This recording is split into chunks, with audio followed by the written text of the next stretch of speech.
Hello बच्चों, आज हम इस वीडियो में कक्षा 7 का विषय हिंदी फर्स्ट महान व्यक्तित्व से पाठ 26 पढ़ रहे हैं। पाठ का नाम है मुंशी प्रेमचंद। मुंशी प्रेमचंद का वास्तविक नाम धनपत राय श्रीवास्तव था।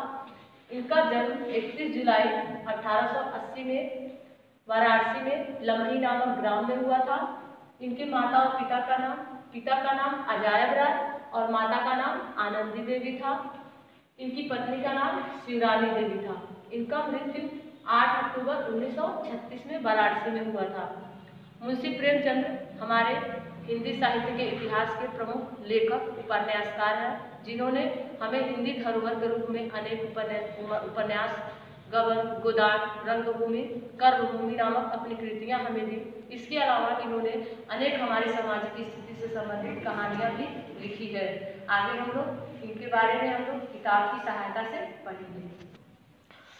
मुंशी प्रेमचंद का असली नाम धनपत राय था। उनका जन्म सन 1880 ईस्वी में वाराणसी जिले के लमही गांव में हुआ था। इनके पिता का नाम अजायब राय और माता का नाम आनंदी देवी था। अजायब राय डाकखाने में क्लर्क थे और केवल 20 रुपये मासिक वेतन पाते थे। घर की आर्थिक स्थिति सामान्य थी। धनपत राय को पास के गांव के एक मौलवी साहब के मदरसे में उर्दू फारसी पढ़ने के लिए भेजा गया। जब प्रेमचंद्र 8 वर्ष के थे तभी उनकी माता का देहांत हो गया। पिता ने दूसरा विवाह कर लिया। प्रेमचंद्र का नाम हाई स्कूल में लिखाया गया। पिता का तबादला एक जगह से दूसरी जगह होता रहता था। इससे प्रेमचंद्र को नई नई जगहें तो देखने को मिलती थी, पर जमकर पढ़ाई लिखाई के लिए समय नहीं मिल पाता था। जब वह 13 वर्ष के थे तब उनके पिता का गोरखपुर तबादला हो गया। वहां उनका परिचय एक पुस्तक विक्रेता से हो गया। संपर्क बढ़ने से प्रेमचंद्र नियमित रूप से उसकी दुकान पर जाने लगे। दुकान से प्रेमचंद्र को पढ़ने के लिए किस्से कहानी की पुस्तकें मिल जाती थीं। वे पुस्तकें पढ़ने लगे। इस प्रकार अध्ययन के प्रति उनकी रुचि बढ़ी और उन्होंने उर्दू के श्रेष्ठ उपन्यासकारों की लगभग वे सभी पुस्तकें पढ़ डाली जो उस दुकान में उपलब्ध थी। इसी समय उन्होंने पुराणों के उर्दू अनुवाद और तिलिस्म होशरुबा के भी कई भाग पढ़ डाले। उनका मन कथा शिल्प में पूरी तरह डूब चुका था और इस प्रकार उनकी जिंदगी का रास्ता भी बदल रहा था। जब प्रेमचंद्र केवल 15 वर्ष के थे और कक्षा 9 में पढ़ते थे तभी उनके पिता ने उनका विवाह कर दिया था। उनकी इच्छा थी कि वे MA पास करके वकील बने, पर विवाह के 1 वर्ष बाद ही उनके पिता का स्वर्गवास हो गया। फिर तो परिवार का पूरा भार प्रेमचंद्र के कंधों पर आ पड़ा। प्रेमचंद्र ने इस विषम परिस्थिति में भी हार नहीं मानी और अपनी पढ़ाई जारी रखी। वे अपने गांव से 5 मील दूर वाराणसी के क्वींस कॉलेज में पढ़ने जाते थे। वहां से 2 ट्यूशन पढ़ाकर वे लौटते थे। उन्हें 5 रुपये मिलते थे। इसी से घर और पढ़ाई का खर्च चलता था। मैट्रिक परीक्षा में वे द्वितीय श्रेणी में उत्तीर्ण हुए, अतः क्वींस कॉलेज में प्रवेश लेने का इरादा छोड़ दिया, क्योंकि क्वींस कॉलेज में केवल प्रथम श्रेणी में उत्तीर्ण छात्रों की ही फीस माफ की जाती थी। अर्थाभाव के कारण एक दिन प्रेमचंद्र अपनी गणित की पुस्तक बेचने एक दुकान पर गए। संयोग से वहीं एक छोटे से स्कूल के हेडमास्टर से उनकी भेंट हो गई। हेडमास्टर जी ने जब प्रेमचंद्र की यह दीन दशा देखी तो उन्हें उन पर बड़ी दया आई और उन्होंने प्रेमचंद्र को 18 रुपये मासिक पर अपने स्कूल का अध्यापक बना दिया। नौकरी पाकर उन्हें बड़ी प्रसन्नता हुई।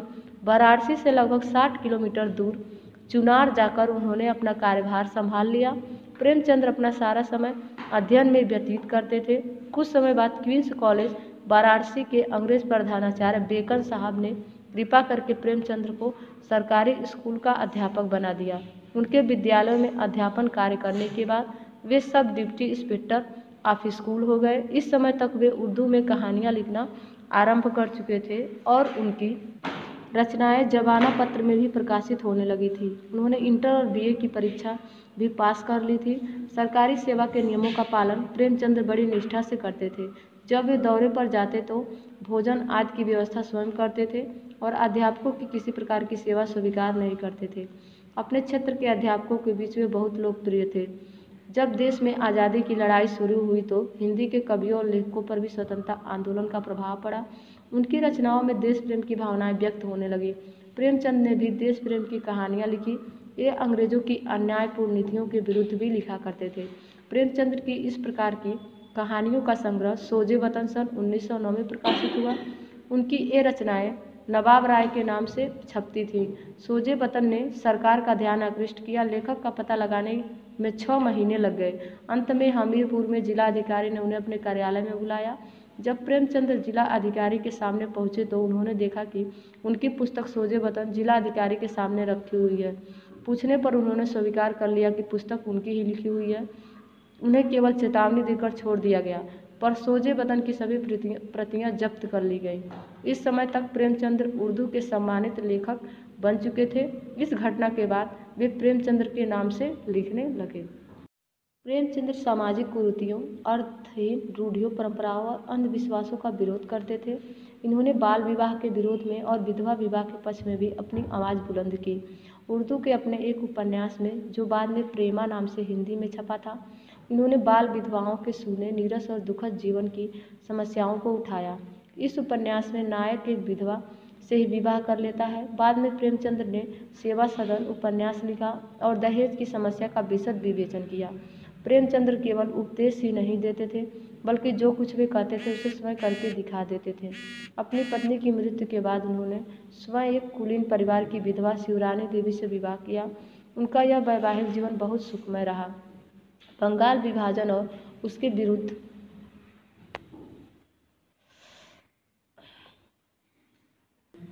चलाए गए आंदोलन, गुप्त क्रांतिकारी संगठनों, रूस की शांति, जलियांवाला बाग की घटना और 1921 ईस्वी में महात्मा गांधी द्वारा चलाए गए असहयोग आंदोलन का प्रेमचंद्र के मन पर गहरा प्रभाव पड़ा। प्रेमचंद्र ने अन्याय का विरोध करने का निश्चय किया। उस समय वे गोरखपुर में विद्यालय निरीक्षक थे। गांधी जी के आह्वान पर प्रेमचंद ने सरकारी नौकरी से इस्तीफा दे दिया। वे कानपुर में मारवाड़ी विद्यालय में अध्यापक हो गए। आर्थिक संकट में तो वे जीवन भर रहे, पर नौकरी छोड़ने के बाद उनकी कठिनाइयाँ और भी बढ़ गईं। लखनऊ जाकर वे मर्यादा और माधुरी पत्रिकाओं का संपादन करने लगे। इस बीच उन्होंने बहुत सी कहानियाँ और उपन्यास लिखे। कहानियाँ पत्र पत्रिकाओं में छपी थी, जिसके कई संग्रह भी प्रकाशित हुए। किंतु लेखन कार्य से उन्हें इतना नहीं मिलता था कि उनकी गृहस्थी सुख से चल सके। उनकी रचनाएं तो लोकप्रिय हुई और खूब बिकी भी थीं, पर सारा लाभ रचनाओं के प्रकाशक हड़प जाते थे। प्रेमचंद पर गांधी जी की विचारधारा का गहरा प्रभाव पड़ा। गांधी जी के दृष्टिकोण का लौकिक पक्ष प्रेमचंद के उपन्यासों में इस प्रकार उभर कर आया कि सामान्य जनता के लिए वह सहज ही ग्राह्य हो गया। अंग्रेजों की नीति के कारण उनके युग में वर्ग संघर्ष आरंभ हो गया। किसानों और जमींदारों के बीच संघर्ष हो रहा था। मजदूर मिल मालिकों से अपने अधिकारों के लिए लड़ रहे थे। निर्धन श्रमिक पूंजीपतियों का विशेष विरोध कर रहे थे और हरिजन जातियां सवर्णों के अत्याचारों से त्रस्त थी। इस संघर्षों के कारण अनेक समस्याएं उत्पन्न हो गई थी। इनके समाधान के लिए समाज सुधार की आवश्यकता थी। ऐसे समय में प्रेमचंद ने अपने उपन्यासों के द्वारा समाज सुधार का कार्य आरंभ कर दिया। प्रेमचंद मेहनत मजदूरी करने वाले इस विशाल जन समुदाय के पक्षधर थे। उन्होंने अपनी रचनाओं में निर्धन की चित्कार को मुखर बनाया, उनके जीवन के चरित्र अंकित किए, उनकी समस्याओं पर विचार किया और कठिनाइयों का हल सुझाया। उनकी रचनाओं से हमारे समाज सुधारक प्रेरणा प्राप्त करते रहे। इनके द्वारा रचित उपन्यास में किसानों का अपने अधिकारों के लिए लड़ने को तैयार हो जाना राष्ट्रीय जागृति का संदेश था। रंगभूमि में प्रेमचंद ने जीवन के सभी पक्षों का विशद विवेचन किया है। उसका सूरदास तो रंगभूमि का ऐसा खिलाड़ी है जिसने कभी हार नहीं मानी और जब हारा तो हंसता ही रहा। न्याय, प्रेम और सत्य भक्ति के कारण उसकी हार भी जीत बन जाती है।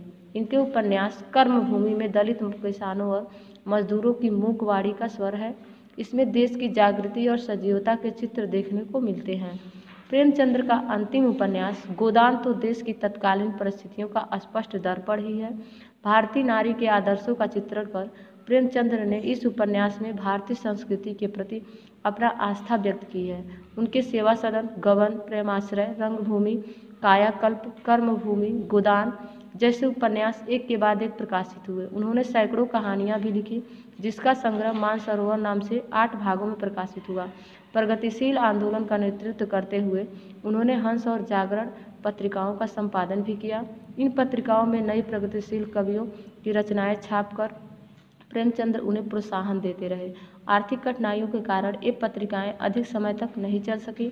जीवन के अंतिम दिनों में वे भाषा की समस्याओं से सुलझाने में लग गए। उनका कहना था कि हिंदी और उर्दू को एक दूसरे से अलग करके तो दो कोठरियों में इस तरह नहीं बंद किया जा सकता है कि उनका एक दूसरे से कोई संबंध ही न रहे। ऐसा करने से दोनों भाषाओं का विकास रुक जाएगा। अपने इन विचारों को स्थापित करने के लिए प्रेमचंद ने बड़ी भागदौड़ की, पर हिंदुस्तानी भाषा का उनका स्वप्न साकार नहीं हो सका। उनका स्वास्थ्य पहले से ही खराब चल रहा था। पुनः इस भागदौड़ ने उनको थका डाला और वे बीमार पड़ गए। उनके पेट में जख्म हो गए थे, जिसका बहुत इलाज किया गया, पर कोई लाभ नहीं हुआ। 8 अक्टूबर 1936 ईस्वी को प्रातःकाल वे सदा के लिए सो गए। इस प्रकार से बच्चों, प्रेमचंद्र जी ने हमारे भारतीय स्थिति में अनेक सामाजिक और राष्ट्रीय सुधार लाने के लिए अपनी अनेक कृतियों को लेखन कला के द्वारा हमारे बीच में प्रस्तुत किए। सभी बच्चे इस पाठ को अच्छे से पढ़ेंगे। धन्यवाद बच्चों। पाठ समाप्त।